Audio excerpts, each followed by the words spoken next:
By the end of its 5-season run in 2013, Breaking Bad was the show everyone was telling you to watch. A high school chemistry teacher stricken with inoperable lung cancer, deciding to make drugs to financially protect his family, and navigating the crime/drug cartel underworld is one of the most compelling premises in television history. I think most of you watching this would agree that Breaking Bad is one of the greatest television series of all time, and with its slow burn success morphing into international acclaim and a dedicated following, it's no wonder they decided to write and produce another series in the same universe with some of the same characters. But no one expected it would focus on Walter White's scrappy, quick-witted criminal lawyer Saul Goodman. There was some backlash when this was first announced, mainly because Saul Goodman served as a form of comic relief throughout Breaking Bad.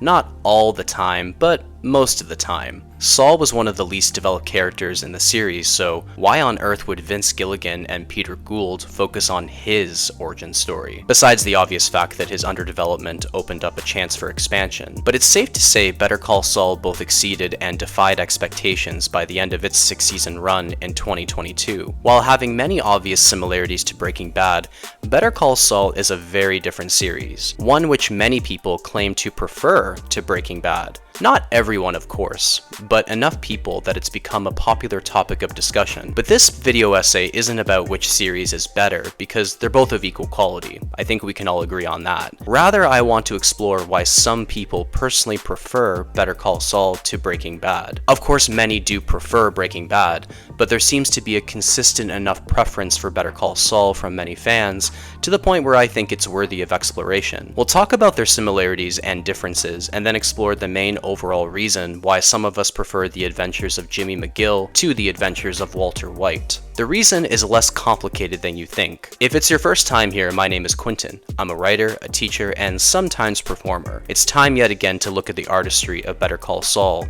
and now include the series that started it all, Breaking Bad. Don't forget to hit that like button and subscribe to the channel for more videos like this one. Let's get into it. Now, the similarities between Breaking Bad and Better Call Saul are both obvious and subtle. Both series take place in the same universe and in the same city, Albuquerque, New Mexico. Both feature many of the same consistent characters throughout, like Saul Goodman, Mike Ehrmantraut, Gus Fring, Juan Bolsa, Hector Salamanca, the twins Lionel and Marco, Don Eladio, Victor, Tyrus, Crazy 8, Lydia Rodart Quayle, and Kaylee Ehrmantraut, though her age and casting is very inconsistent. We could include Walter White, Jesse Pinkman, Hank and Marie Schrader, Steve Gomez, and others as well, but they're not really in both series consistently. They're consistent only in Breaking Bad and make a few guest appearances in Better Call Saul. In terms of the overall narrative content, both Breaking Bad and Better Call Saul deal with the moral/psychological change of a male protagonist and the consequences of that change. Both pilot episodes feature Walter and Jimmy encountering young men who they utilize to commence this moral/psychological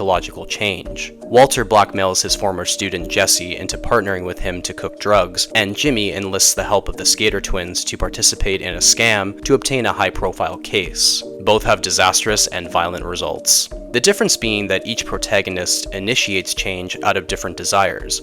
Walter wants power and control, whereas Jimmy wants acceptance and value. Where they're both similar are their immoral means in achieving their desires, in effect bringing them down a road of choices which will lead them to each other. In terms of each show's generic conventions, both have elements of crime drama, comedy, tragedy, and film noir. And I'd say this is about all they have in common with each other. Same universe, same city, same set of characters, same overarching narrative focusing on change, and feature the same generic elements of the same genres at once. Now let's get into the differences between Breaking Bad and Better Call Saul, which will lead us into exploring why some fans prefer the prequel/sequel series to the main series. In comparison to the similarities between both shows, the differences are far more obvious. For starters, Better Call Saul takes place between 2002 to 2004, with the last 4 episodes taking place around 2010 to 2011, after the events of Breaking Bad. This makes Better Call Saul an interesting show in that it's a prequel and a sequel to Breaking Bad,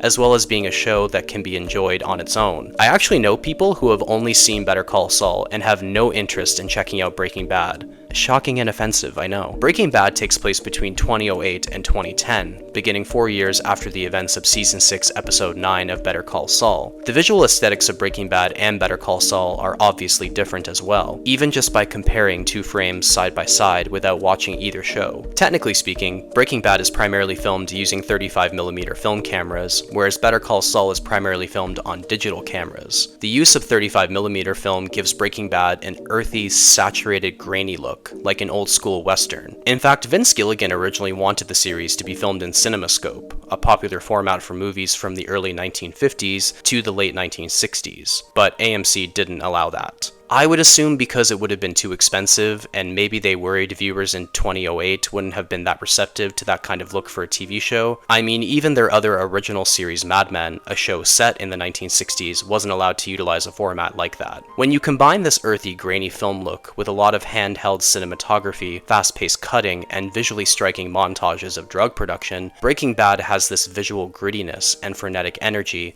that perfectly suits the metamorphosis of Walter White from struggling chemistry teacher to drug boss. In contrast, the use of various digital cameras for Better Call Saul gives the series a polished, crisp, and colorful look, at least until Season 5 when the series started utilizing an orangey-brown tint that brought the visual look a little closer to the Breaking Bad aesthetic. Around Season 3, they began using digital cameras that were more light-sensitive, allowing them to shoot with more natural light and fewer artificial studio lights. Combining this polished, crisp look with primarily stable cinematography featuring wide angles, high angles, frames within frames, and even some unique framing choices, like this one of Jimmy pitching a commercial idea, gives Better Call Saul a seemingly stable aesthetic, but with an underbelly of impending chaos that really suits the metamorphosis of Jimmy McGill from struggling lawyer who can't catch a break to sketchy criminal lawyer Saul Goodman. These different visual looks also tie in with the pacing of both shows.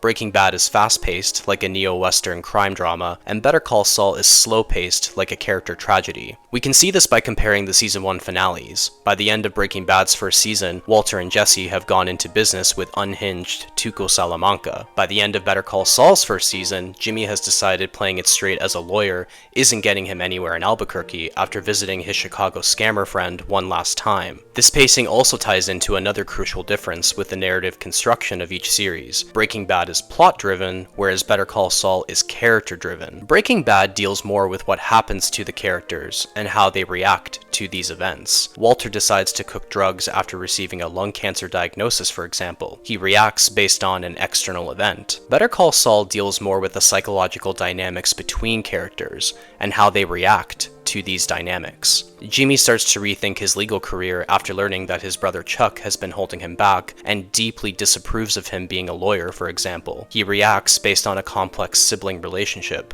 That's not to say that Breaking Bad's characters aren't as strong or that Better Call Saul has no compelling plot lines, but both shows approach their narratives and characters differently based on whether they take a plot-driven approach or a character-driven approach. And generally, I'd say these are the major differences between Breaking Bad and Better Call Saul. Different timelines, different visual aesthetics, different pacing, and different narrative approaches. Breaking Bad being more plot-driven and Better Call Saul being more character-driven. On paper, Breaking Bad seems like more of an exciting show, gripping us right away with the chaotic high-stakes pilot, whereas Better Call Saul seems like less of an exciting show, taking its time to slowly build up to where we know Jimmy McGill and other characters are going to end up. Why would someone prefer Better Call Saul to Breaking Bad, especially in a world where attention spans are decreasing? I think I've located a major reason why. Are you ready? Jimmy is more likable than Walter. Let me now explain why I think this and why it contributes to people's preference for Better Call Saul over Breaking Bad. Let's get into it. A common sentiment I see often on message boards, social media, or even in other video essays is that by the time Breaking Bad reaches its finale, most of us really dislike Walter. He's become a full-on antagonist, which was always Vince Gilligan's intention. In contrast, by the time Better Call Saul reaches the end of Season 6, Episode 9, Fun and Games, we want Jimmy to go back to who he was, not to go on as Saul Goodman. But I can't say we feel this way towards Walter. It's not like we want Walter to go back to how he was in that first episode, unlike Jimmy, because I would argue that Walter was never that likable to begin with. He is compelling and sympathetic at times, but that doesn't mean he's likable. In the Breaking Bad pilot, Walter is shown to be struggling financially, physically, and emotionally. He has to work 2 jobs to support his pregnant wife and physically disabled son, he has this chronic cough that isn't going away, and he's a pretty passive character, letting other people walk all over him. He seems dead inside, and that cements even further with his lung cancer diagnosis. Walter doesn't even tell his family until episode 4, Cancer Man. Until then, he aggressively quits his second job, takes it upon himself to blackmail Jesse into cooking drugs, despite his brother-in-law being in the DEA, steals lab equipment from the high school he works at, kills 2 people, and neglects his family, all in the name of providing for them before he dies. That's not to say Walter doesn't have good qualities. He's intelligent, he obviously cares very deeply for his family, willing to give up all of his money to save Hank, for example, and he cares about Jesse, but man, even before he adopts the Heisenberg persona, I wouldn't say he's super endearing. He's given a job offer from Elliot Schwartz, who even offers to pay for his cancer treatment, but Walter refuses. In other words, Walter really doesn't have to cook drugs with Jesse Pinkman. He's just too prideful and power-hungry to accept legitimate help. Though, you can understand why having his cancer treatment paid for by someone who took his girlfriend and indirectly pushed him out of his own company would be pretty hard to accept. Still though, it would have been a better option in retrospect. Walter, as early as season 1, was given this alternative road of choices for himself and for his family, but he decided to continue down another road instead. And as the series progresses, Walter's selfishness, ego, and pride proliferate to the point where he destroys his family and other people in his pursuit of power and control. Whether it's intentionally not intervening to save Jane, blowing up Gus Fring, or poisoning a child to manipulate Jesse, he stops at nothing to get ahead of the game while trying to balance his domestic life. In Felina, he does save Jesse from Jack's crew, exonerates Skyler, kills the people who killed Hank, and finds a backdoor way of getting his drug money to his family, but still, Walter doesn't really redeem himself. It's not possible. He's too far gone. You could say Walter is a character who went from passivity to ruthlessness due to his overarching desire for power and control above anything and anyone else, and that makes him compelling, but not likable. In comparison, watching Jimmy McGill in the first episode of Better Call Saul is a different experience than watching Walter White. For starters, we know exactly where Jimmy is going to end up by the end of the series, yet by virtue of him being a less developed character in Breaking Bad, his origin story is completely new to us. When we meet Jimmy, he's most certainly struggling physically and financially, but mostly keeping a brave face. He's rehearsing nervously in the courthouse bathroom before final arguments in a case, he's not making a lot of money with these public defender cases, his law office is in the back of a nail salon, he's got some beef with his brother's law partner, he's looking after this incapacitated brother, and he unintentionally encounters 2 20-year-olds who try to con him into giving them money. We aren't yet aware of the full extent and reasons behind Jimmy's circumstances, but like Walter, he's compelling and sympathetic right away. Like Walter using Jesse, Jimmy does get the Skater twins involved in his own scam to win the business of Betsy and Craig Kettleman, which unfortunately results in the twins receiving 1 broken leg each from Tuco, but at least he talked Tuco down from killing them. Compared to Walter's choices in the first episode and throughout the first season of Breaking Bad, Jimmy does try his hardest to be a legitimate lawyer and not be tempted by his scam tactics of the past. But even when he does plot out sketchy ways to obtain more clients, like the billboard stunt in episode 4, Hero, no one ends up dead or hurt, except for those twins. I would say season 1 Jimmy McGill is the furthest away from Saul Goodman that you could possibly hope for from this character. And when it's revealed that Chuck still won't allow him an opportunity to work at HHM, even after bringing in a class action lawsuit, you can't help but feel sorry for Jimmy. Unlike Walter automatically deciding to manufacture drugs to solve his poor life situation, Jimmy goes back and forth between being colorful and being straight edge. Mostly playing it straight edge in this first season, and actually doing the best he can to look after Chuck, help Kim get the Kettlemans back as clients, build up his own practice, and work on the Sandpiper case. Jimmy, compared to Walter, is actually pretty selfless in the first season, and throughout the rest of the series, we do see Jimmy battle between his malleable conscience and his scrappy, colorful ways of getting his desired outcomes, yet he always ends up choosing the colorful path due to his upbringing, circumstances, and formative people in his life, like Chuck and Kim. He definitely had some opportunities to make different choices, like when he was hired at Davis and Maine, or when Howard directly offered him a job at HHM after Chuck's death, but like Walter, he chose to continue down a bad choice road, set by his own moral standards and desire for acceptance and value. The main person who Jimmy was always trying to gain respect and approval from told him to embrace his moral flexibility, and that's exactly what he does. By the series finale Saul Gone, Jimmy at first tries to scam the legal system yet again to reduce his sentence, but upon discovering Kim had confessed to her indirect role in Howard Hamlin's murder, he decides to fully confess and be completely transparent about all of his crimes, including his role in Chuck's self-inflicted death. Walter, on the other hand, eludes the authorities until his very last breath. In my opinion, Jimmy McGill redeems himself to a small degree by accepting the consequences of his choices. You could say Jimmy is a character who is often trying to be morally and legally good, but always ends up doubling down on moral flexibility due to his overarching desire for acceptance and value from others above anything else, rather than acceptance and value from within himself. And that makes him both compelling and likable.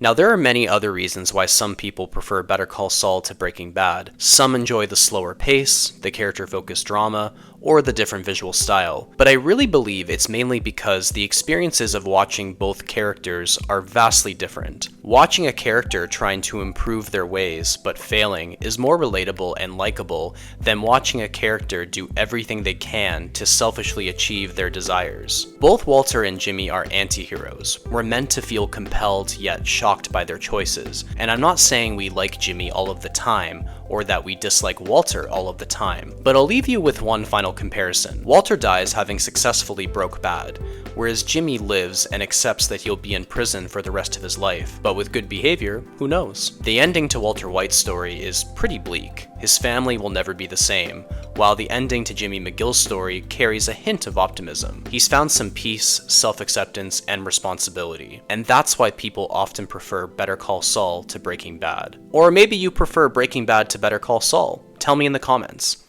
Thank you so much for watching. My Patreon is linked below if you want to support me in making these videos. Or hey, why not throw me a tip by clicking on the 3 dots below? Or become a member of the channel. You can earn some badges and get early access to videos like this one. Any amount you can afford helps a lot. Thank you. A special shout out to all of our channel members: Vermilion Star, Beatrice Paz, Coral Etkin, and Adam S. Thanks for the continued support. And don't forget, hit that like button and subscribe. See you soon.